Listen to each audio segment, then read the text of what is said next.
پیاس اور بھوک لگتا تھا لیکن بھائی مجبوری رکھنا ہے، بلکہ یا اللہ وہ تو صرف اور صرف آپ کے ساتھ محبت ہی کی وجہ سے میں نے رکھے ہیں، اس لیے کہ اب یہ 6 روزے میں رکھ رہا ہوں، یہ آپ کے طرف سے لازم نہیں ہے لیکن پھر بھی میں رکھ رہا ہوں، تو یہ ایک محبت کا اظہار ہے اللہ کے ساتھ، اور عبادات کے ساتھ محبت کا اظہار ہے۔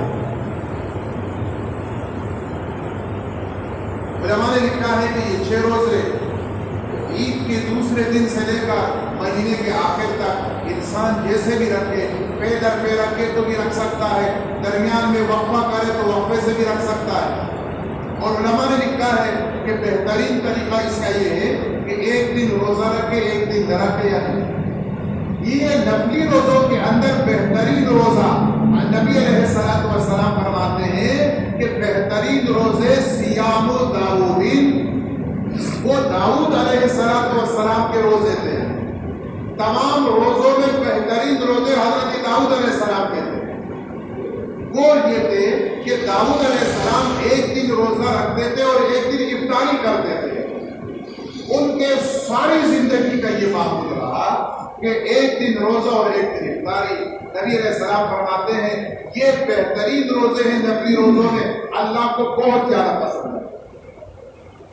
اس لیے انسان یہ 6 روزے اسی ترتیب سے رکھے، ایک دن روزہ اور ایک دن افطاری ہے، تو 6 روزے بھی پورے ہو جائیں گے، اور وہ جو بہترین روزے اللہ کے نبی نے جس کو فرمائے نفلی روزے، تو بھائی اس کے اندر بھی انسان شامل ہو جائے۔ حسن بصری رحمہ اللہ یہ مشہور تابعین میں سے گزرے ہیں، اور امیر المؤمنین فی الحدیث سے کہا جاتا ہے، یعنی حدیث کے اندر بادشاہ امیر المؤمنین، تو جیسے اللہ عمر صاحب رحمہ اللہ تھے تو بادشاہ تھے، یعنی خلیفہ بادشاہ۔ ایسا ہی حدیث کے جو علوم ہے، جیسے امام بخاری کو امیر المؤمنین فی الحدیث کہتے ہیں کہ بھئی حدیث کے علم میں یہ بادشاہ ہے، تو ایسے عبداللہ بن مبارک وہ ان کا لقب بھی امیر المؤمنین فی الحدیث، اور حسن بصری کا بھی لقب تھا امیر المؤمنین فی الحدیث۔ وہ فرماتے ہیں کہ مکہ مکرمہ کے اندر ایک نوجوان تھا، اور اس نوجوان کی مجھ سے دوستی ہو گئی۔ اس دوران جو ہے کہتے ہیں وہ بیمار ہو گئے، اور انہوں نے مجھ سے وصیت کی کہ بھئی میں اگر میرا انتقال ہو جائے تو مجھے آپ غسل دیں گے، آپ مجھے کفن دیں گے، اور آپ مجھے قبر کے اندر اتاریں گے۔ محبت تھی ان کے ساتھ، حسن بصری بہت نیک تھے، تو وہ چاہتے تھے کہ انہی کے ہاتھ سے یہ سب کچھ میرا ہو۔ اور پھر فرمایا کہ بھئی دفنانے کے بعد کچھ دیر لوگ جب چلے جائیں گے تو کچھ دیر آپ میرے قبر کے پاس رکیں گے۔ ویسے حدیث کے اندر بھی آتا ہے کہ انسان کو کچھ دیر کے لیے قبر کے پاس رکنا چاہیے، اور وہاں اونٹ کے ذبح کا ذکر آتا ہے، جتنا وقت اونٹ کے نہر میں اور پھر اس کے گوشت موش اور وہ الگ کرنے کے اندر تیاری میں جتنا وقت لگتا ہے، تو اتنا انسان وہاں ٹہلے۔ علماء نے لکھا ہے مستحب ہے، اچھا ہے کہ انسان رشتہ دار کچھ دیر وہاں ٹہلے۔ تو حسن بصری کو اس نوجوان نے کہا کہ کچھ دیر آپ ٹہریں گے، کیونکہ قبر میں میرے اوپر شاید سخت معاملہ ہو، سوال جواب ہو، تو آپ ٹہریں گے تو شاید آپ کے ٹہرنے کی وجہ سے کچھ آسانی میرے ساتھ ہو جائے۔ یہ اس کی ایک خواہش دیا۔ بہرحال اس کا انتقال ہوا، اور پھر انہوں نے غسل اور کفن اور سب کچھ، اور قبر میں انہوں نے اتارا،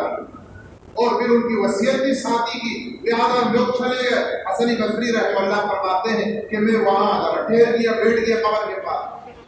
بیٹھنے کے بعد کہتے اتنے میں میری آنکھ پہ بیٹھے بیٹھے میں مجھے نیند آ گئی، سو گیا۔ اس باغ کے اندر اس نوجوان کو میں نے دیکھا کہ وہ ایک باغ کے اندر ہے۔ میں نے اسے پوچھا کہ بھئی آپ کے ساتھ کیا معاملہ ہوا؟ اس نے کہا کہ بھئی مجھے اللہ نے بس فرمایا کہ بھئی تم سیدھے جنت میں داخل ہو جاؤ، یہ جو باغ آپ دیکھ رہے ہیں وہ یہ جنت کا باغ ہے، یہ جنت کا۔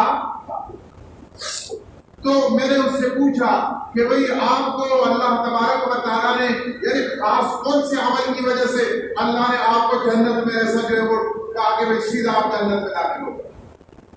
تو کہتے ہیں انہوں نے کہا کہ میرا یہ ہمیشہ معمول تھا کہ شوال جو رمضان کے بعد شوال کا مہینہ ہے اس کے جو 6 روزے ہیں وہ میں ہمیشہ رکھا کرتا تھا. یہ عمل اللہ تبارک و تعالیٰ کو اتنا پسند اور محبوب آیا کہ بھئی اسی کی وجہ سے اللہ تبارک و تعالیٰ نے میری مغفرت فرمائی. تو اس لیے اس بات کا اہتمام کرنا چاہیے. گھروں کے اندر بھی جو خواتین ہیں وہ بڑا اہتمام کرتی ہے تو ان عبادات کا تو انسان گھر کے اندر بھی اس بات کا کرے اہتمام کہ بھئی گھر کے اندر اگر خواتین رکھ سکے اور شوال کی 6 روزے خود بھی ہمیں اس کی فکر کرنی چاہیے. اگر آسانی سے اور ممکن ہو تو اس کا اہتمام کرنا چاہیے. اللہ ہمیں